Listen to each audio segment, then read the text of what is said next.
Ladies and gentlemen, welcome back to another episode of StarcraftInc. Today is a special match for two reasons. One of which, we have a special guest right now.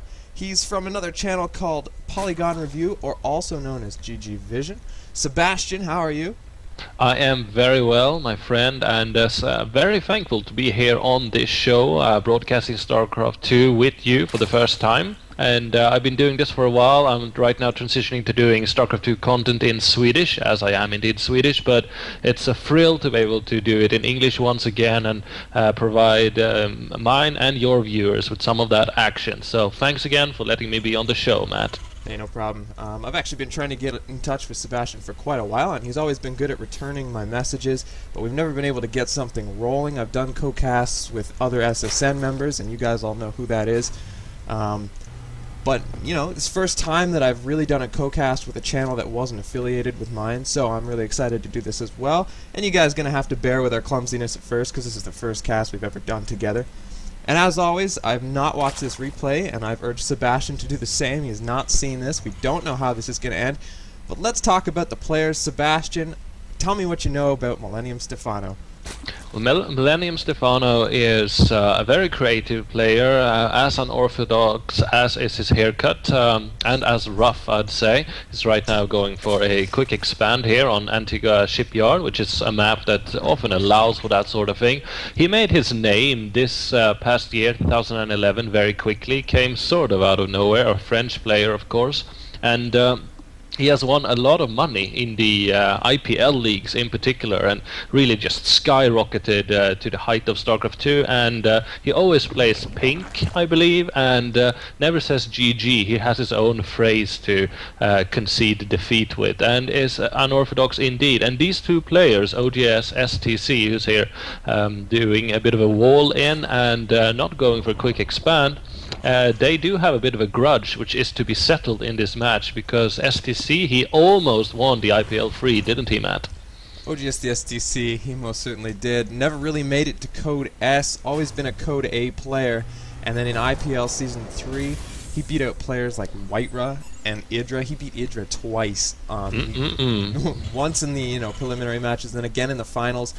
Made it to second place, only to be defeated by MStephano himself. The Pink Power Ranger Zerg. The Pink Power Ranger. And I'm excited to see how these guys play it out. This is, by the way, OgsTheStc is South Korean, and that is really where StarCraft gets its flair. Those guys take it seriously, and this is probably one of the Asian favorite matches, the Terran versus Zerg. Not all of them care about Protoss too much, but this is like the traditional clash. Absolutely, and it is also my very favorite matchup. It was the same in Brood War, and you always get to see the most action, and also the best combination between micro and macro in this matchup, I do believe. And especially if we, as I dare suggest, we see a bit of a 1-1-1, well, maybe not actually, but we do see fast Hellions, actually, double Hellions, so pardon me that. We will see a bit of early harassment from OgsTC, trying to punish any early economic advantage from Stephano and keep his creep spread from growing far too aggressive. And then we'll see OgsTC, I predict, go for a heavy infantry-based mid-game push that can be very deadly. Right on. Well, until we see that second gas, we can assume no more tech other than those Hellions. And from MStephano, getting that preemptive spine crawler because he knows something like that's coming. How do you feel about oh, never mind. I was going to say, let's talk about the location of that spine crawler, because look at it. It's so far forward and pulling up at the wrong time as two Hellions come out right now, but I don't even think OgsTC knows. I'm just going to call him the STC because I keep getting tongue-tied. Yeah, I think that's why he picked that nickname, and especially with the old generations clan, it just adds another obstacle for your tongue to get over. But it seems, yes, that he is reluctant to really go in there, and reluctance is never a good quality in StarCraft 2, and now we see how Stephano is tempting him with his Zerglings. He's now got a Spinecrawler in a much more optimal position. Often we see Zerg players place evolution chambers at these chokes, only to prevent Hellion run-bys, really, and is now placing a second. Oh, that is an evolution chamber right there, and now a second spine crawler. And it seems like he is indeed quite safe from this early Hellion harass. He now has 4 while he's taking his third expansion at the 10 o'clock base.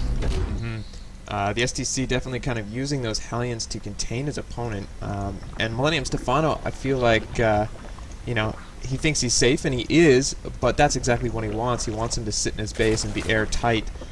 As the STC takes that third and gains the economic advantage you really need in a TVZ.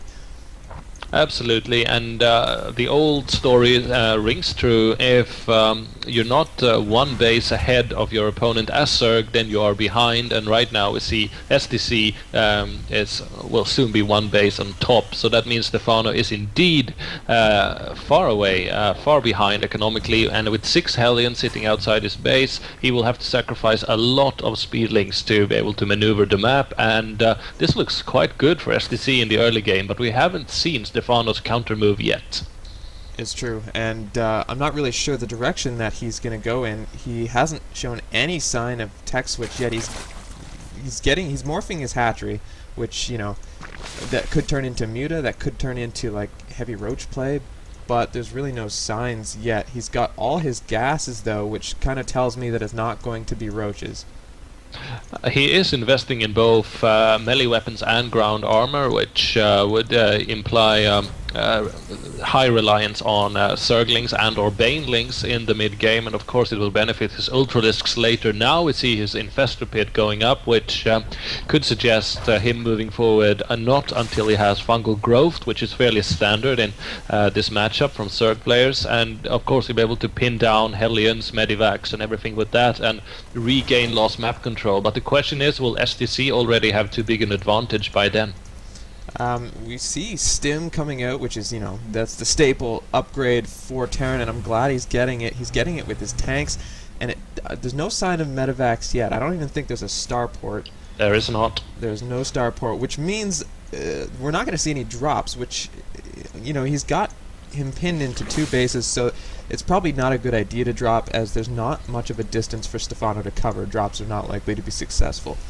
And in that sense, Marine Tank is so powerful against Zerg, because you can kind of emulate that Zerg style production where there's just so much so fast, and the Zerg player kills it and it's right back, you know, fully maxed because of all those reactors. Indeed, and meanwhile in Stephano's base, I'd like to point the attention of the viewers towards how aggressively he is creeping. We've got 5 creep tumors. It's being protected by a spawn crawler and a whole legion of Zerglings, just because he needs to get that creep out there, and it's spreading right now in a counter circle around these Hellions. So Stephano is slowly getting out there, and it seems like he's very anxious to do so. Meanwhile, his infestor count is increasing. We've seen very little further tech. He's continuing with level 2 on melee weapons and armor, so this is indeed a Zergling Baneling heavy build, but then again he hasn't had a Baneling nest either, so is he taking straight for Ultralisks? He did manage to get his 3rd, which I'm pretty proud of him for. And there's no blue flame on those Hellions, so they're a little bit outmatched by these Zerglings, even though they are roughly the same speed. And look, they get caught almost. 1 fungal growth will be the end for those Hellions. 2 of them get surrounded, and looks like 4 of them are going to get away, but oh my god, that was not good. It seems like STC's advantage has passed. These Hellions will perish. Actually, 3 of them do survive, but nevertheless the siege has been broken, and Stephano is now free, and we see how he's going all Zerglings, and this is indeed quite indicative of Stephano's style. We've seen this before from him, and this is part of the Pink Power Ranger unorthodoxness that he has managed to utilize so effectively. This is not really supposed to work, and the question is, will it? Infestors and Zerglings only, and now the Infestors are clashing with the Hellions. You might be slightly ahead of me, Matt, I'm not sure in the counter, but it seems like indeed the Hellions are getting obliterated right now, and the question is, when will we see the Ultras? The lair has begun to morph into a hive. I actually have a big engagement here right now from Lings and Infestors against Marines here. OgsTheStc was trying to take the Gold Expo, and a bunch of Marines, just naked, not set up with siege tanks, get obliterated by both Lings and Infestors. Infested Terrans sprouting all over the place, making a lot of difficulty. And actually, STC is going to engage the Infested Terran with a not cost-effective method of engagement. With one siege tank supporting the Marines, but a lot of free kills for Stephano as ouch. His mana cost units are killing money cost units.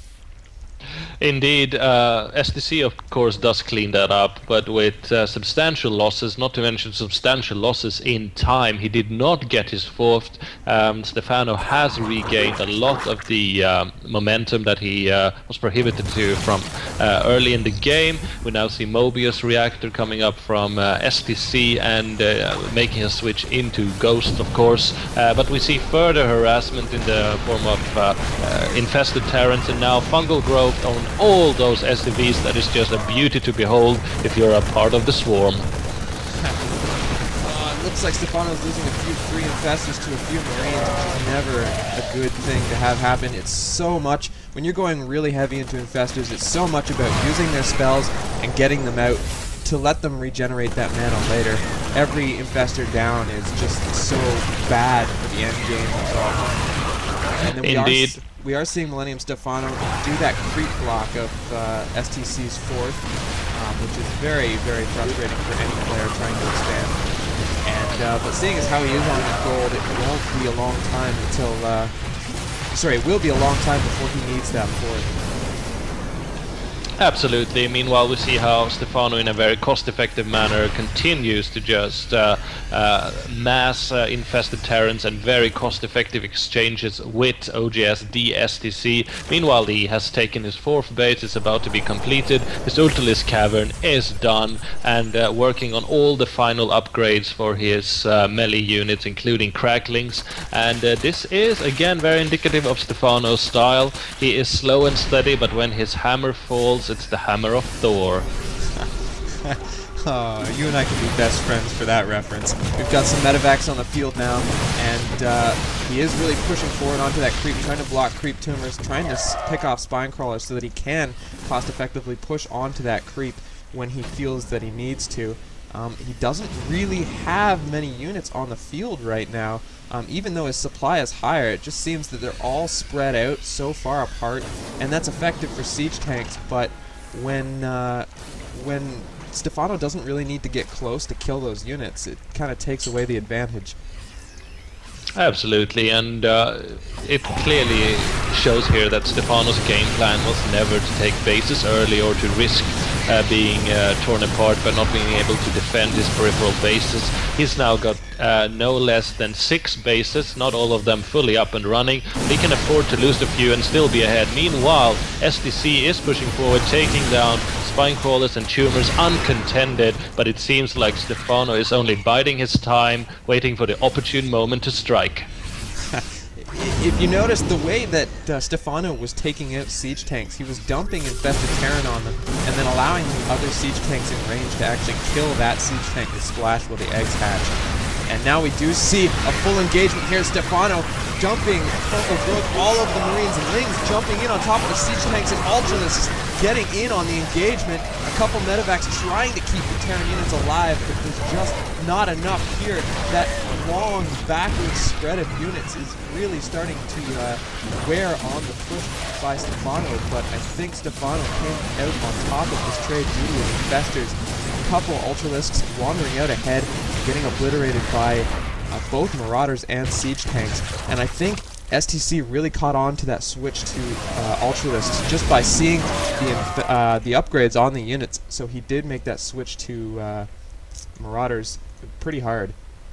Indeed, and he, as we know, have played against Stephano before, so he is no stranger to his style, and we should point out that 2 of Stephano's bases were obliterated simultaneously during that big engagement, the one at the 2 o'clock and the one at the 7 o'clock by STC, showing that Korean multitasking ability, and indeed I would say that STC has a strong position in this game. Whilst I will not count out Stephano yet, it seems that his telltale sign, his playstyle isn't really working as well as it's supposed to, but 10 more infestors are on the way.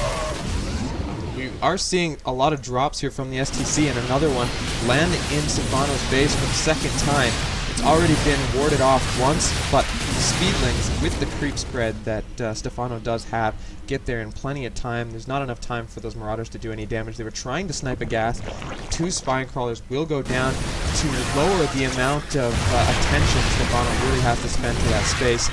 And trying to poke and prod up onto that high ground by the watchtower again.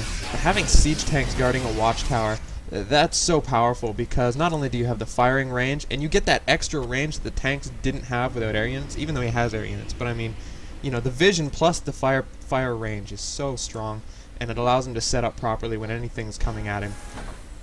Indeed, Antigua Shipyard is all about controlling the middle, and as a Terran player, you're very well situated to do that. Most Zerg players play this map with the clear purpose of denying middle control for the opponent, and I'm only surprised to see that STC has only 4 ghosts. Usually you rely very heavily on ghost snipe in order to take down these ultilisk heavy armies, dropping a beautiful EMP there just before, and another engagement. We do have a huge engagement going on here. A couple nice EMPs draining most of the infestors, but then a huge batch of unknown infestors with STC show up from the east and really help him push through right to the goal. Good infested Terran. So Informer's Road is going down on all the medevacs, getting every single one but one, pushing right in on top of the production for STC, and it looks like STC will lose this gold expansion. A bunch of infested Terran being poured out on top of the gold, and killing not only the planetary fortress but the SCVs around it as well. However, all the infestors are surrounding this planetary fortress right now, almost losing a couple just to its firepower, but they do manage to take it down before he even takes any heavy losses to the stealth battle. Well, one thing to say about Stephano is that he is never reluctant to sacrifice a lot, if not all of his troops, if he thinks that will grant him victory, and as a commander that makes him quite successful, if not so popular with his underlings. And again, this is the Zerg hammer or sledge of Thor, and it's just amazing how Stephano can make this work. This aggressive Zerg style is not supposed to work. Well, we're seeing it work very well right now, and whether it's supposed to work or not, Stephano is making me smile as he's slowly pushing forward into OgsTC's territory, and OgsTC really is having trouble keeping up with the production, and he's expanding all over the place, though. Despite that, a few more planetary fortresses, I guess one more planetary fortress, and then another command center going up near that fourth that's blocked by creep, but a single marine is clearing out the overlord there, and then taking an expansion right to the north of Stephano's third. So it's kind of in Stephano's territory, but Stephano spots it with a few lings, forces it to lift off, and we do see Stephano really trying to hold on against these drops that are just spraying all over the map. And the STC really keeping Stephano multitasking, which is what you got to do. The STC has clearly learned his lesson from their matches in the IPL, where he was bested by this French way of playing Zerg. Definitely a very unique style that few Zerg players can really utilize. And now we see them both going into the starvation game. This is no longer about who can win with the best tactics or multitasking. This is about who is left standing when all resources are out, and it seems now that another engagement is happening. Right on, man. And a lot of what's going on here is Stephano really utilizing, like I said, the mana cost units versus money cost units that OgsTheStc is spitting out. And the STC really has to depend on those EMPs, while Stephano is really depending on the infested Terran. And like I said, at no cost. So when you ask who's going to win that cost game, in the end, I think it's going to be the one spending mana. Indeed, and again, StarCraft 2 has moved to the level of complexity as a professional esport that these kind of utilizations of hidden resources such as mana is really coming to the forefront. When players are able to use these abilities to the utmost, that creates an advantage, and Stephano is truly doing that to the max. I'd also like to point out how he's throughout this game kept his money low. Never have the minerals exceeded 500 almost, but the drops are continuing, and the STC is truly forcing Stephano to work all over the map all the time. That was a big 4 medevac drop, and able to be cleaned up, actually faking him out by pulling away with that drop and coming with a single medevac right after, which is an interesting play, but Stephano had his eyes open, he caught that right away, and we're seeing a big bio ball sitting at the tower in the middle, trying to defend that gold expo, which he has now taken again for the 3rd time, and has saturated again. We're seeing Stephano sit on a lot of gas, which is nice for him, seeing as how he is using those infestors, so he just has to save up those minerals where he can, and then dump it all on infestors when he's got like an infinite surplus of gas right now, sitting almost at 4,000, 3,600 to be exact. Indeed, but slowly but surely Stephano is starving. He's oversaturated at the 6 o'clock expansion, and the only other mining one is the one at the 9th that has been continuously harassed. And whereas OG's STC has the gold, he has a new expansion at the 1 o'clock and another engagement in the middle. Got bungled, losing almost every SCV at the gold. Ouch. And we do have an engagement at the center, a bunch of Marauders almost getting some good kills, but now we're seeing Stephano long distance mine his gold, and it's about time he takes that space, but it's going to be really hard for him to do so. He is going for it though, taking an expansion there and trying to hold off any pressure from the high ground, but it looks like the high ground now belongs to Stephano. This is such an unrelentless position to be in as a Zerg, trying to take that middle position with an entrenched Terran just one spit and a skip away. And I'd also like to apologize to the viewers for us being somewhat unsynced. I know I'm a bit behind Matt, but we try to keep up with the action nevertheless. If Stephano can hold the gold, then he is indeed the reigning IPL free champion, but I doubt even he's able to do it. What time are you sitting at? I'm sitting at 30-10. 30-10. I'll hit pause for 10 seconds. Here you go. Tell me when you're at 29. Alright, sir. We're just doing almost a little bit of resyncing here, guys. Well, I am at 26, 27, 28, 29. 29. Here we go. Alright. The middle of the map does belong to the STC again, and Stephano doesn't look like he will be able to maintain that gold unless he makes a really cost-effective push right now. He has 2 buried infestors right underneath here, just southeast of the actual tower, and he might use that to fungal growth those troops all the way to hell. Now catching a bunch of ghosts with fungal and being able to obliterate them at once. Actually, they cloak again. Oh, great spotting though by Stephano. I'm surprised he saw that when he did, and he actually uses the opportunity to split STC's attention and really take the middle with those ultralists. Ends up getting those ghosts on the low ground anyway, and this could be the breaking point, but there are a lot of siege tanks to go through still. I think he needs to pull back. It's not going to be worth it. Indeed not. Those were many ghosts that perished, but there are 5 that remain. Combine that with siege tank fire and overlapping lines of siege tank fire, and not even ultralisks can withstand the onslaught. But for a while he now has a bit of breathing room. Will it be enough to harvest enough resources for another relentless push? We can see some of those siege tanks creeping forward, and it's a terrible situation to be in because it kind of forces Stephano's hand. He needs to push forward, but you can hear the mass snipes going down on the ultralists, and the medevacs trying to follow suit, and I really don't know where this is going to go. A bunch of ultralists managed to kill quite a few tanks, leaving only 5 that I can see. 6, like 7. Holy crap, it just kind of keeps going back. Indeed. Meanwhile, we see 3 infested Terrans at the 2 o'clock Terran expansion trying to cause a havoc, but there's only so much they can do, and it's being cleaned up immediately. 3 infested Terrans on Burrow, putting fungal growth and infested Terrans on all the Medivacs and Marines in the middle, but it's not enough and it's not cost effective. Ladies and gentlemen, I'm gonna call it here. The riddle of Stephano has been solved. This is how you beat him. Well said, Sebastian. Oh my gosh. You need to write my calendar. Just put epic things on all the days. as to how I can fix my problem. Well, I'm happy to co-cast with you from time to time at the very least. We saw a beautiful fungal growth on the Ghost, but it was not enough. The hatchery at the Gold has fallen, and I don't think Stephano has any more aces hidden in his dreadlocks. This will be the final blow. It looks like it. I don't know what to say, man.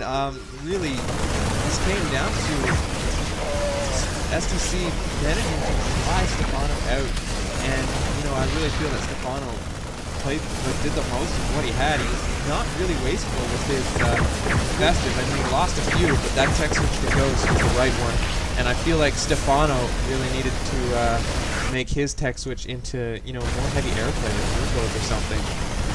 Absolutely. He was unable to switch, and there we see him saying grats instead of GG, the Pink Power Ranger Zerg's special signature. But OG's STC was the adaptable one. He was the one who switched tactics, who saw the holes in his opponent's game plan and utilized them, whereas Stephano just kept on slugging with that Zerg sledgehammer, and it was not enough, not this time. And in the end we saw how STC relied entirely on an armada of ghosts with more medivacs than I can count, just to keep them alive for all the fungal growths and sniping the ultras before they got there. It was a beautiful response to what seemed to be an unsolvable riddle not too long ago. Right on. Sebastian, thank you for joining me in this episode of StarCraft Inc. I hope you guys enjoyed what you saw. This is a pretty epic match if you ask me. Sorry about the desync, guys. That tends to happen when you guys are casting with someone on the other side of the world. But anyway, I really enjoyed casting with you. I hope to have you back on the show, and thanks for joining us. Thank you, Matt, and all the viewers of StarCraft Inc. It's been a pleasure, and I do hope to be invited back, despite the syncing issues, and to broadcast some StarCraft to you again. It's been a pleasure. Thanks, man. All right, see you guys next time.